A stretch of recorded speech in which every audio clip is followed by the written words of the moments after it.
Voilà, le comité directeur de Ensemble pour la République s'est réuni et a fait appel à vous pour passer sa communication. Honorable Dieudonné Bolingé, secrétaire général de Ensemble, vous avez la parole pour la communication du parti. Ensemble pour la République est en veille. L'honorable Gilbert Okende Sengou, député national en fonction, porte-parole de notre parti et ministre honoraire du gouvernement de la République, enlevé hier de lâche et odieuse façon sur le parti de la Cour constitutionnelle a été assassiné.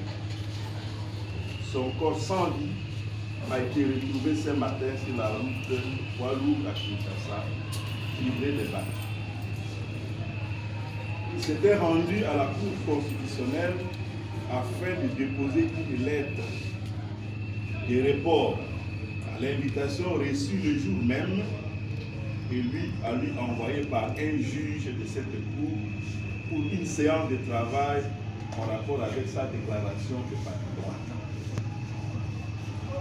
Ensemble pour la République, qui a condamné dès hier cet enlèvement crapuleux, est consterné par cet ignoble assassinat qui rappelle les vieilles pratiques dictatoriales des régimes zaouis. Cet acharnement malsain sur l'opposition politique et en particulier Ensemble pour la République a atteint son paroxysme et la succession des événements suivants en a fait. L'interdiction au président de Ensemble pour la République de s'émouvoir dans les provinces du Congo central et du Kwilu. L'enlèvement de l'honorable Mike Mukeba Nkosso de son domicile. L'enlèvement brutal et arbitraire de Salomon Kalonda Idela sur le tarmac de l'aéroport de Dji. La perquisition des résidents du président national de Ensemble pour la République à Kinshasa, de Salomon Kalonda Idela et de sa mère à Lubumbashi. L'arrestation d'autres acteurs politiques dont le péché principal est d'être étiquetés proches du président d'Ensemble, tel que Franck Diomé. Il y a lieu de craindre que le discours du président de la République en Mbujimayi, dernièrement, sur sa volonté de durcir la répression, en faisant fi des droits de l'homme et des libertés des citoyens, serve d'accélérateur à cette dérive.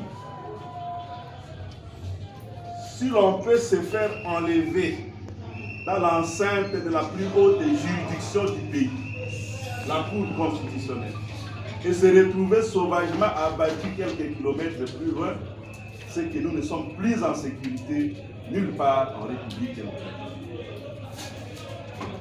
Nos larmes sont d'autant plus amères que Gilbert Okende était la voix du parti.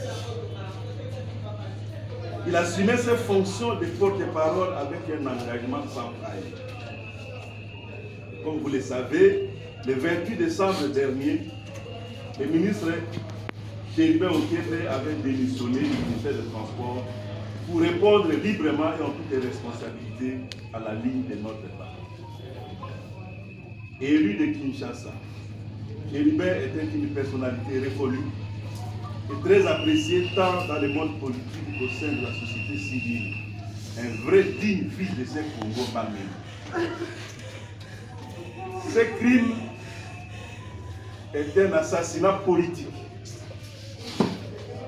Nous exigeons une enquête indépendante pour identifier les auteurs et les commanditaires de ces crimes d'État qui ressemblent en tout point à l'affaire Tchébé.